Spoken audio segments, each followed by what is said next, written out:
Hi అండి. ఇంట్లోనే ఈజీగా నెయ్యిని ఎలా తయారు చేసుకోవాలో తెలుసుకుందాం.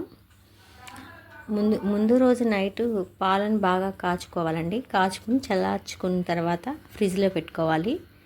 దాన్ని నెక్స్ట్ డే మార్నింగ్ చూస్తే ఇలా మేగడ ఫ్రిడ్జ్లో పెట్టిన పాలు ఇలా మేగడ కట్టేసి ఉంటుందండి. ఇలా పాల మీద అట్లాగా వస్తుంది. ఇంకా మన పాలు తక్కువే కాబట్టి ఇంకా ఎక్కువ పాలు ఉంటే ఇంకా బాగా వస్తుంది. 10 or 15 డేస్ పాలండి అవి మేకడికి. నేను ఇవాళ నెయ్యి చేసుకుందామని తీసుకున్నాను. అది బౌల్లో వేసుకోవాలండి, మిక్సీ బౌల్లో. అది ఫ్రిడ్జ్లోంచి మరీ గడ్డలాగా కాకుండా ఫ్రిడ్జ్లోంచి బయట పెట్టి ఒక 1 hour ఆఫ్టర్ అది మిక్సీ బౌల్లో తీసుకుని మనం వెన్నను తయారు చేసుకుందాం. 1 minute తిప్పంగానే మనకి తెలుస్తుందండి అది వెన్న వచ్చినట్టు. మిక్సీ సౌండ్ మనకి అర్థమవుతుంది. అదిగోండి ఇలా వచ్చేసింది చక్కగా వెన్న పూసలాగా చక్కగా తీసేసుకుందాం దాన్ని. చక్కగా ఇలా నీట్గా వచ్చేస్తుందండి. దాన్ని మనం 2 or 3 times బాగా వాష్ చేసుకోవాలండి. మంచి వాటర్తో చక్కగా క్లీన్ చేసేసుకుంటే మనకి స్మెల్ రాదు, చక్కగా ఉంటుంది. గోదావరి కూడా ఎక్కువ కట్టదు.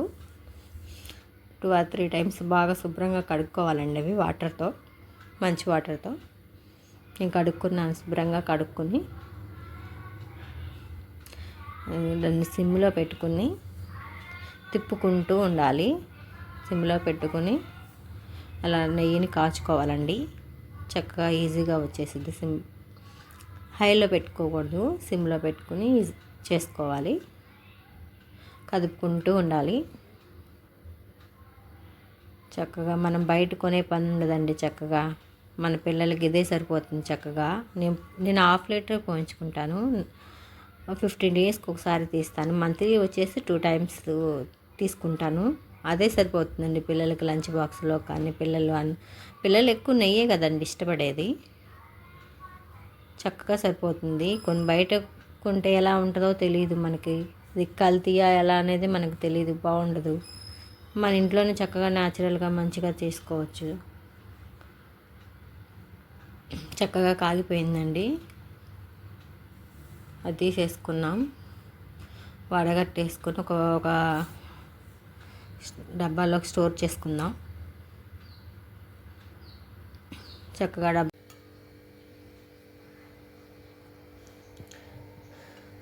వీడియో నచ్చితే లైక్ చేయండి, షేర్ చేయండి, సబ్స్క్రైబ్ చేయండి. Okay, thank you friends, bye. ఇలా పోసలా వస్తుందండి చక్కగా. నేను ఫ్రిడ్జ్లో పెట్టుకున్నాను.